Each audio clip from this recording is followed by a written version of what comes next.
Good morning friends. हम पढ़ रहे थे संसाधन एवं विकास। तो आज हम क्वेश्चन आंसर कंप्लीट करेंगे।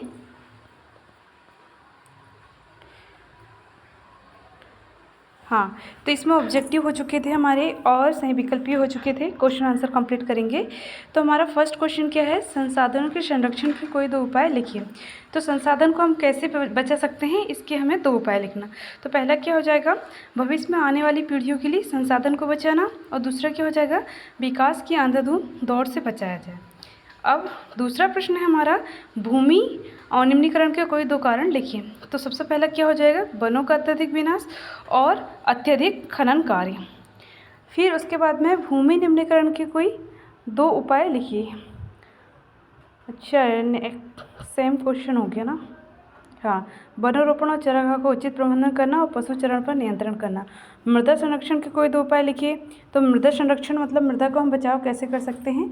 तो इसके लिए पहाड़ी एवं पर्वतीय क्षेत्रों में सीढ़ीदार खेतों में फसल उगाना, वृक्षारोपण करना तथा पशुओं की चराई पर नियंत्रण करना।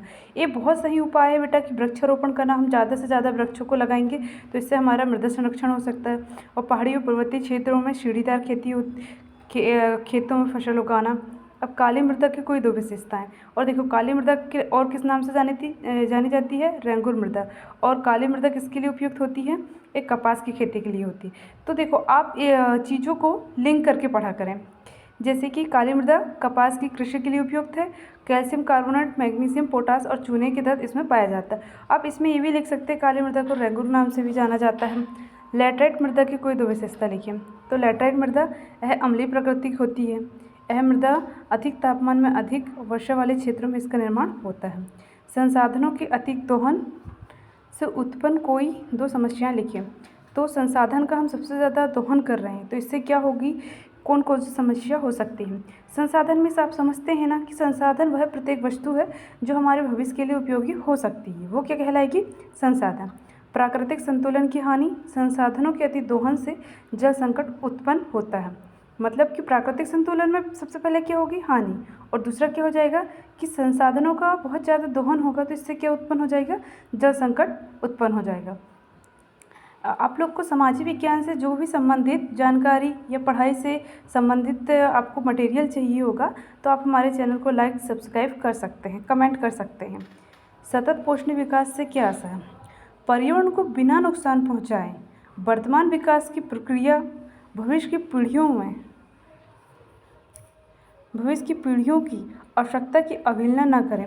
मतलब आप इससे ऐसा समझ सकते हैं, सतत पोषणीय विकास से आशा है कि पर्यावरण को बिना नुकसान पहुंचाएं वर्तमान आवश्यकता को हम पूरा करें और इसके लिए भविष्य की पीढ़ियों के लिए आवश्यकता जो है उसकी अवहेलना न करें। मतलब आप सरल शब्दों में ऐसे याद रख सकते हैं इसको कि हमें पर्यावरण को नुकसान पहुंचाए बिना हमारी वर्तमान आवश्यकता की पूर्ति कर लें, पर इससे भविष्य में आने वाली पीढ़ियों के लिए कोई खतरा ना रहे या उनके लिए कोई परेशानियां ना हो।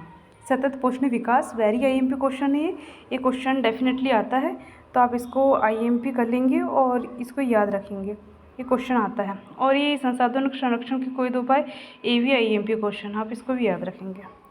मृदा अपरदन से क्या तात्पर्य है, ये क्वेश्चन भी आता है, इसको भी IMP, इसको भी आप याद रखेंगे। मृदा अपरदन, बहते हुए जल, पवन या हिमानी द्वारा मृदा के कटाव और उसके बहाव की प्रक्रिया को क्या कहते हैं, मृदा अपरदन। मतलब बहते हुए जल, पवन या हिमानी द्वारा मृदा के कटाव और उसके बहाव की प्रक्रिया को क्या कहेंगे, मृदा अपरदन। आप एक 2 नंबर के प्रश्न हैं, आप इनको इजीली याद कर सकते हैं। समुच्चय जुताई किसे कहा जाता है, ढाल वाली भूमि पर समुच्चय रेखाओं के समांतर हल चलाने से ढाल के साथ जल बहाव की गति घटती है, इसे समुच्चय जुताई कहा जाता है। समुच्चय जुताई किसे कहा जाता है, हम एक बार और बताते हैं। ढाल वाली भूमि में समुच्चय रेखाओं की समांतर हल चलाने से ढाल के साथ जल बहाव की गति घटती है। समांतर हल चलाने से ढाल के साथ जल बहाव की गति घटती, उसे क्या कहेंगे, हम समुच्चय जुताई कहेंगे। आज के लिए इतना ही। 10 क्वेश्चन हम नेक्स्ट उसमें देखेंगे, नेक्स्ट वीडियो में देखेंगे। आप हमारे चैनल को लाइक सब्सक्राइब ज़रूर कीजिएगा।